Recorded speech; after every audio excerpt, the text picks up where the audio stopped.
Senator Ayotte. Thank you, Chairman, for having this important hearing, and thank the ranking member. I wanted to follow up Captain Zales because in my home state of New Hampshire, the catch share limits, frankly, are devastating our fishermen.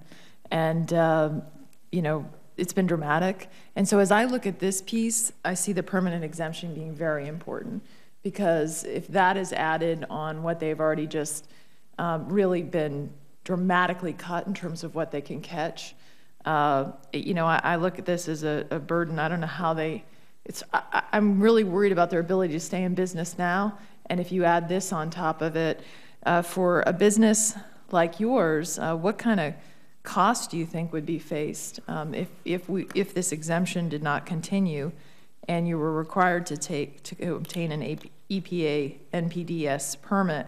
Especially as I look at this, these are really, you know, as Senator Cantwell said, things like rain runoff. But what kind of cost are we talking about on? This isn't. It's a wonderful tradition, the fishermen and what they do, certainly in New Hampshire, and I'm sure it's the same in Florida as well. But I don't think it's a business where your margins are really large. So what would this do to a business like that?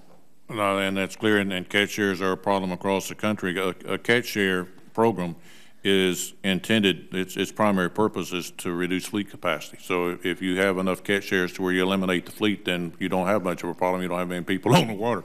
And that's something that we're very concerned with, because clearly it has a significant potential problem, because as you said, you don't get rich in the charter fishing business as a small family. I mean, my parents, I'm an only child. My parents and my family, we've lived for 50 years, and you know, there's been lean times and there's been good times. When tourism is great, fishing's your business is a little better, so it's good. But in the past 15 to 20 years, the regulatory atmosphere that has come on this business has just been tremendous. I mean, it's everything from this proposed permitting problem to catch share situations to, you know, red snapper. We had a 9-day fishing season for red snapper in the Gulf last year.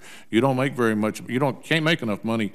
You know, imagine working as a senator for the country 6 months out of the year. What would the country do for the rest of the time? So it's a significant problem. Yeah, we've had the same thing with cod, for example. We've had a situation where they can fish like 1 day a year, 2 days a year. It's like, how does anyone make a living doing that? I appreciate your comments on that. I wanted Mr. Farley to follow up with you. In your testimony, you had explained that Kirby's concern is not having vessel discharges regulated, not the fact that they're regulated, but the way that they're regulated. And I've heard similar concerns from towing companies in New Hampshire regarding the uncertainty surrounding the vessel discharge regulations. Can you explain how you currently reconcile the patchwork of federal and state regulations, and also how is the legislation that you had testified about today, what you'd like to see happen, different from what Congress enacted last year? What do you need us to do to make some certainty here? Well, thank you. By ending up with certainty. Certainty is what we need. In other words, I'll use my company as an example. We've been putting off the decision on what type of ballast water treatment system we're going to put on our offshore vessels for some time. This is going to be roughly a $90 million decision on our part.